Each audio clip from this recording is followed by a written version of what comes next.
नमस्कार दोस्तों, आज हम अध्याय सांख्यिकी का भाग 3 पढ़ने वाले हैं। हमने हमारी पिछली वीडियो में पढ़ा था माध्य ज्ञात करना कल्पित माध्य विधि से और पग विचलन विधि से। आज के इस वीडियो में हम पढ़ेंगे बहुलक, जिसे इंग्लिश में मोड कहा जाता है। तो चलिए आगे बढ़ते हैं और शुरू करते हैं हम हमारा आज का भाग। आइए सबसे पहले दोहराते हैं कि बहुलक होता क्या है। बहुलक दिए हुए प्रेक्षणों में वह मान है जो सबसे अधिक बार आता है, यानी कि उस प्रेक्षण का मान जिसकी बारंबारता अधिकतम है। आज के इस वीडियो में हम वर्गीकृत आंकड़ों का बहुलक ज्ञात करने की विधि जानेंगे। बहुलक ज्ञात करने का जो सूत्र है वो होता है बहुलक बराबर L योग F1 घटा F0 बटे 2 गुने F1 घटा F0 घटा F2 गुने H। यहाँ पर आप सोच रहे होंगे कि L, F1, F0, F2 और H क्या होता है। L होता है बहुलक वर्ग की निम्न सीमा। अब आप सोच रहे होंगे कि बहुलक वर्ग क्या होता है। बहुलक वर्ग हम उस वर्ग को कहते हैं जिसकी बारंबारता अधिकतम है।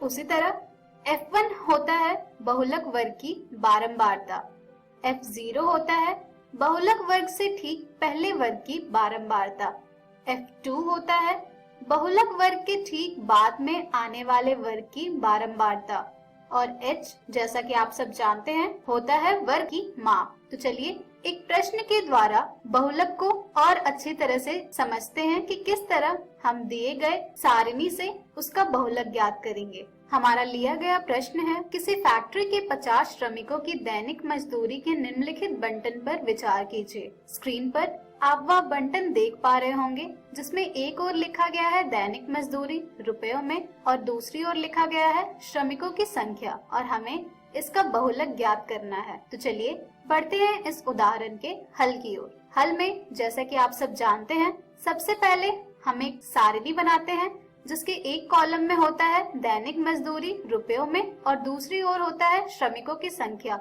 जो कि हमारे प्रश्न में दी गई होती है और उसे हम जिस प्रकार से प्रश्न में दिया गया होता है उसी प्रकार से उस सारणी में भी लिखते हैं। अगर आपको सूत्र याद हो तो बहुलक ज्ञात करने के लिए हमारे पास L होना चाहिए, F1 होना चाहिए, F0 होना चाहिए, F2 होना चाहिए और H होना चाहिए।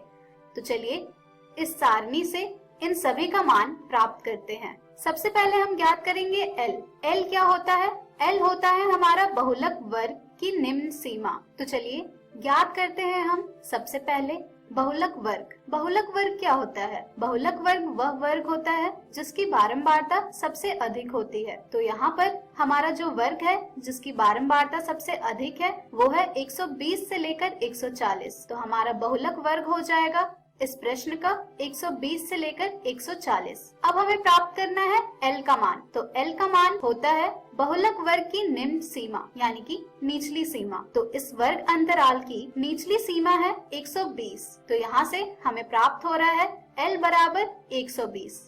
इसके बाद हम ज्ञात करेंगे F0 का मान। F0 का मान कैसे हम ज्ञात करेंगे? F0 का मान बहुलक वर्ग से ठीक पहले वर्ग की बारंबारता होती है। तो हमारे बहुलक वर्ग से ठीक पहले वर्ग की बारंबारता है 12। तो यहाँ से हमें प्राप्त हो जाएगा F0 बराबर 12।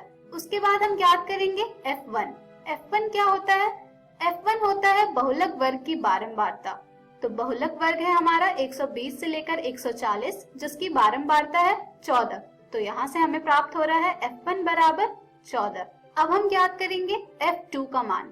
F2 का मान बहुलक वर्ग के ठीक बाद में आने वाले वर्ग की बारंबारता होती है। तो बहुलक वर्ग के ठीक बाद में आने वाले वर्ग की बारंबारता है 8। तो यहाँ से हमें प्राप्त हो रहा है F2 बराबर 8। और अब हमें प्राप्त करना है H का मान। तो H होता है हमारा वर्ग की माप और यहाँ पर हमारे दिए गए सभी वर्गों का माप है 20। तो यहाँ से हमें प्राप्त होता है H बराबर 20। अब हमारे पास बहुलक के सूत्र में जिन भी चीजों का मान चाहिए था वो सभी हमने प्राप्त कर लिया है। तो चलिए अब हम बहुलक का सूत्र प्रयोग करके मान ज्ञात करते हैं। तो बहुलक का सूत्र होता है L योग F1 घटा F0 बटे 2 गुने F1 घटा F0 घटा F2 गुने में h। चलिए जब हम इन सभी के मानों को प्रतिस्थापित करेंगे तो हमें प्राप्त होगा 120 योग 14 घटा 12 बटे 2 गुने 14 घटा 12 घटा 8 गुने 20, जिसे हम हल करेंगे तो हमें प्राप्त होगा बहुलक बराबर 120 योग 2 बटे 28 घटा 20 गुने 20, जिसे हम और हल करेंगे तो हमें प्राप्त होगा 126। तो यहाँ से हमें प्राप्त हुआ है बहुलक बराबर 126। तो हमारे इस दिए गए प्रश्न का बहुलक है 126। तो इस तरह हम बहुलक ज्ञात करते हैं वर्गीकृत आंकड़ों का। चलिए एक और प्रश्न देखते हैं। हमारा दूसरा प्रश्न है, नीचे दिया हुआ बंटन एक कक्षा के 30 विद्यार्थियों के भार दर्शाता है, बहुलक ज्ञात कीजिए। स्क्रीन पर आपको वह सारणी दिख रही होगी जिसमें एक ओर लिखा गया है भार और दूसरी ओर लिखा गया है विद्यार्थियों की संख्या। तो चलिए बढ़ते हैं हम अब इस प्रश्न के हल की ओर। हल में जैसा कि आप सब जानते हैं, सबसे पहले हम एक सारणी बनाते हैं जिसमें एक ओर होता है भार लिखा हुआ और दूसरी ओर होगा विद्यार्थियों की संख्या लिखी हुई। जैसा कि हमारे प्रश्न में वर्ग अंतराल दिए गए हैं, बिल्कुल उसी तरह हम यहाँ पर भी भार की जगह पर सभी अंतरालों को लिखेंगे और विद्यार्थियों की संख्या में हमारे दिए गए बारंबारता को लिखेंगे। इसके बाद हम प्राप्त करेंगे L, H, F1, F0 और F2 का मान। तो चलिए ज्ञात करते हैं इन सब का मान इस प्रश्न में। सबसे पहले हम ज्ञात करेंगे बहुलक वर्ग। तो यहाँ पर हमारा जो बहुलक वर्ग है वो है 50 से लेकर 55 तक, क्योंकि इस वर्ग की बारंबारता है 8 जो कि सबसे अधिक है। तो हमारा बहुलक वर्ग हमें प्राप्त हुआ है 50 से लेकर 55। अब जब हमने बहुलक वर्ग ज्ञात कर लिया है तो अब हम यहाँ से L का मान भी ज्ञात कर सकते हैं। L होता है बहुलक वर्ग की निम्न सीमा। तो यहाँ पर हमारे बहुलक वर्ग की निम्न सीमा है 50। तो यहाँ से हमें प्राप्त हो रहा है L बराबर 50। चलिए अब हम ज्ञात करेंगे F0 का मान। F0 का मान होता है हमारे बहुलक वर्ग से ठीक पहले की बारंबारता जो कि है 3। तो यहाँ से हमें प्राप्त हो रहा है F0 बराबर 3। इसके बाद हम ज्ञात करेंगे F1 का मान। F1 का मान होता है बहुलक वर्ग की बारंबारता। तो हमारे बहुलक वर्ग की बारंबारता है 8। तो यहाँ से हमें F1 प्राप्त हुआ है 8। इसके बाद हम ज्ञात करेंगे F2 का मान। F2 का मान होता है बहुलक वर्ग के ठीक बाद में आने वाले वर्ग की बारंबारता जो कि है यहाँ पर 6। तो यहाँ से हमें प्राप्त हो रहा है F2 बराबर 6। और इसके बाद हम ज्ञात करते हैं H का मान।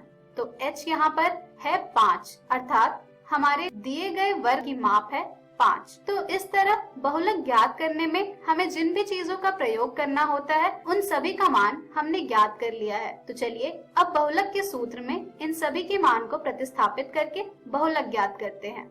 तो जैसा कि आप सब जानते हैं, बहुलक का सूत्र होता है L योग F1 घटा F0 बटे 2 गुने F1 घटा F0 घटा F2 गुने में H। चलिए जब हम इन सभी के मानों को प्रतिस्थापित करेंगे तो हमें प्राप्त होगा बहुलक बराबर 50 योग 8 घटा 3 बटे 2 गुने 8 घटा 3 घटा 6 गुने में 5, जिसे हम हल करेंगे तो हमें प्राप्त होगा 50 योग 5 बटे 16 घटा 9 गुने 5, जिसे हम और हल करेंगे तो हमें प्राप्त होगा 53.57 और यही हो जाएगा हमारे इस प्रश्न का बहुलक। तो इस तरह से हम वर्गीकृत आंकड़ों का बहुलक ज्ञात करते हैं।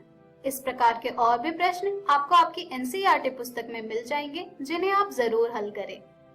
आज के इस वीडियो में हमने सीखा बहुलक, जिसका सूत्र है L योग F1 घटा F0 बटे 2 गुने F1 घटा F0 घटा F2 गुने में H।